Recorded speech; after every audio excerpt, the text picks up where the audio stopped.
नमस्कार दोस्तों, मैं मृत्युंजय आपका स्वागत करता हूं हमारे इस चैनल सटीक परामर्श में। और देखिए, कल नीट का एग्ज़ाम था, 21 जून, जो पेपर लीक हुआ था पिछले बार, उसका री एग्ज़ामिनेशन फिर से 22 तारीख को हुआ। मगर कहीं न कहीं ये 22 तारीख को जो एग्ज़ाम हुआ है, इसमें भी कुछ न कुछ जगह पे, कुछ न कुछ सेंटरों पे जो चोरी है वो पकड़ी गई है।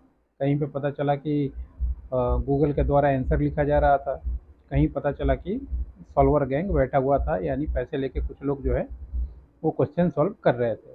अब इसमें 30 लोग जो है सॉल्वर गैंग के गिरफ्तार हुए हैं। सॉल्वर गैंग मतलब कि जो आदमी, मान लीजिए मेरे को मेडिकल का एग्ज़ाम निकालना है, तो मैंने किसी और को पैसा दे दिया, पेमेंट दे दिया, और पेमेंट दे के फिर जो है वहाँ से वो लोग अपना चीज़ निकाल के बैठ जाते हैं। यानी कि आपके बदले में कोई और एग्ज़ाम देगा, और एग्ज़ाम दे के फिर जो है वो, और आपके नाम पे एग्ज़ाम देगा और सीट आपको मिलेगा, मगर एग्ज़ाम कोई और देगा। और ये, जब सोचिए, ये ऑनलाइन के ज़माने में जब इस तरीके से हो रहा है, तो ऑफलाइन जब होता था ये एग्ज़ाम, तो और इतना मतलब चेकिंग वगैरह नहीं था, तो देश में क्या हाल होगा। ये बहुत बड़ी एक सिस्टम है जो बहुत दिनों से काम कर रहा है, और बहुत से लोग इसमें इन्वॉल्व भी हैं। अभी देखिए, नया एक मामला आया है आपका, कि पावापुरी मेडिकल कॉलेज का छात्र जो है इसका मुख्य संचालक था। पुलिस सूत्रों के अनुसार अब तक मिली जांच में स्पष्ट हुआ है कि पावापुरी मेडिकल कॉलेज राजगीर का छात्र रविशंकर इस नेटवर्क का मुख्य संचालक था। उसने विभिन्न मेडिकल कॉलेज में पढ़ाई कर रहे छात्रों को सॉल्वर के रूप में तैयार कर परीक्षा में बैठाने की योजना बनाई थी। यानी जितने भी लोग ये थे, सब मेडिकल के ही स्टूडेंट थे, और पहले ये लोग, उन लोगों ने मेडिकल का स्टूडेंट जो एग्ज़ाम जो है पास किया हुआ है, तो इन लोगों को पता है क्या आता है नहीं आता है। तो वो लोग अगर एग्ज़ाम दे तो आराम से रिजल्ट निकल जाता है। आप सोचिए, जो आदमी परीक्षा दे के, नया लड़का तैयारी करके एग्ज़ाम देने जा रहा है, उसका क्या पोजीशन होगा, जब ऐसे ऐसे लोग पहले से ही, मान लीजिए, बेईमानी करने के लिए तैयार बैठे हुए हैं या गैंग खोल के बैठे हुए हैं। अब इस गिरोह में से ऐसे अभ्यर्थियों की तलाश है जो मेडिकल कॉलेज में प्रवेश के लिए किसी भी कीमत पर सफल होना चाहते थे। अब एक तो मान लीजिए एक आदमी तो पकड़ा गया, जो सॉल्वर गैंग था, उसके साथ 30 लोग गिरफ्तार हुए जो मेडिकल का कहीं ना कहीं स्टूडेंट थे। तो उनका तो मान लीजिए क्या होगा पता नहीं। अब क्या सिस्टम है ये तो हम लोग को पता नहीं, कि स्टूडेंट को अगर हैं तो उनको उस कॉलेज से निकालेंगे या फाइन बैठाएंगे या जेल भरेंगे।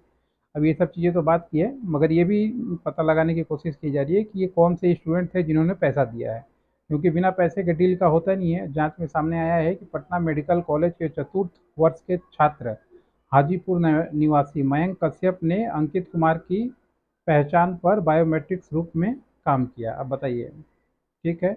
अब इसमें गिरफ्तार कितने लोग हुए हैं? 30 लोग अभी तक जो है मुख्यतः गिरफ्तार हुए हैं। और ये है सॉल्वर गैंग। सॉल्वर गैंग काम कितने पे करता है? लखीसराय के एसडीओ शिवम कुमार ने बताया कि प्रारंभिक जांच में अभ्यर्थी से 10 से 12 लाख रुपए तक का सौदा होने की जानकारी हुई है, और इसके लिए 2 लाख रुपए अग्रिम के लिए थे, और जबकि शेष परीक्षा सफल हो जाने के बाद। यानी इस बीच केंद्रीय विद्यालय लखीसराय के प्रभारी प्राचार्य सिटी दिनेश कुमार भगत के आवेदन पर थाने में प्राथमिकता दर्ज कराई गई है, और एसडीओ का कहना है कि जांच का दायरा लगातार बढ़ता जा रहा है। यानी जो भी एग्ज़ाम हो रहा था, अब सॉल्वर गैंग आप समझ गए किस तरीके से काम करता है और क्या फीस होता है। यानी 10 लाख रुपए एक एक बच्चे से, अगर मान लीजिए 30 लोग पकड़े गए हैं, तो 30 लोग इंटू 10 लाख, आप सोचिए कितना अमाउंट का डील यहाँ पे हो रहा था। और इस तरह का मान लीजिए एक जांच में पकड़ा गया है, हो सके कहीं और भी, जहाँ पे ऐसे बहुत जगह है जहाँ पे पकड़ा नहीं गया हो, और बहुत से जगह ऐसा होगा जहाँ मान लीजिए काम हो गया होगा। तो ये 10 लाख और ये मान लीजिए 12 लाख का सौदा है। अब इसमें से जो डॉक्टर निकलेगा, कौन असली कौन नकली, कौन पेट में कैंची छोड़ेगा, कौन पेट में छुरा छोड़ेगा, कौन आपका क्या करेगा, ये तो समझना थोड़ा मुश्किल है। इसीलिए तो हो गया है कि डॉक्टर भी आजकल, मतलब आप इलाज भी कराओ, तब भी ऐसा नहीं हो रहा है कि सही इलाज हो जाए। क्यों? हो सके पिछले बहुत सारे सालों में, 5 साल, 10 साल, 15 सालों में ऐसे ही डॉक्टर भर्ती हुए हैं, ऐसे ही डॉक्टर निकले हैं सॉल्वर गैंग के थ्रू, जो डॉक्टर बनने के लायक नहीं थे। तो इलाज क्या खाक होगा। ऐसे ही आपने व्यापम घोटाला सुना था, लगातार इस तरीके से ही घोटाला हुए जा रहा था आपका मध्य प्रदेश में। तो कोई भी राज्य किसी से पीछे नहीं है। ऐसा नहीं है कि ये राम राज्य आ गया। राम राज्य आपने देखा सिर्फ मंदिर बनाने के क्षेत्र में आया है, और वो भी राम राज्य के नाम पे चंपत जी ने पूरा गैंग बैठा के राम मंदिर से भी चंदा वसूल के निकल लिए। तो मामला मिला-जुला है, कहीं भी जाइए भ्रष्टाचार है ही, चाहे मंदिर में जाइए, चाहे मस्जिद में जाइए या पढ़ाई की जगह पे जाइए, कोई भी जगह बचा नहीं है। बस एडवर्टाइज़मेंट इतना अच्छा है और प्रेजेंटेशन इतना अच्छा है कि अगर आप कुछ बोलेंगे, बताएँगे, तो आपको बोल दिया जाएगा कि आप पाकिस्तानी हो, अफ़गानिस्तानी हो, देशद्रोही हो, बस यही चल रहा है, इससे ज़्यादा और कुछ है नहीं। अब देखिए, ऐसे ही कितनी परीक्षाएँ हैं, जो लोग दे रहे हैं इसी तरीके से। पता चला कि कंपटीशन का एग्ज़ाम भी ऐसे हो रहा है, पता चला कि रेलवे से लेके खलासी से लेके बैंक क्लर्क सब पता चला नकली ही निकल रहे हैं सलौर गैंग के। क्या पता किसको? इसी वजह से है कि अब समझ में आया ना, बैंक में आप जाते हो तो क्यों नहीं काम होता है। हो सके इनमें से ही कोई हो, ऐसा ही कोई हो जो उस लायक नहीं हो अगर और उस वीडियो जगह में पे दी हुई बैठा हो। जानकारी अभी ये आपको इसमें अच्छी यही लगे है, जो जिस तो लायक है आप नहीं जो है उसकी जगह बैठा फाइनेंशियल हुआ, सपोर्ट भी पक्के पे पेपर चैनल लगा को के कर बैठा हुआ है, सकते हैं। छोड़ नहीं नीचे रहा है। क्यूआर कोड अब देखें दिया हुआ है। आगे क्या होता है। कोई भी आज के युग में कंट्रीब्यूशन छोटा या बड़ा नहीं है।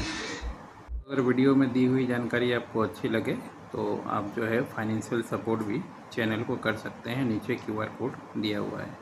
कोई भी कंट्रीब्यूशन छोटा या बड़ा नहीं है।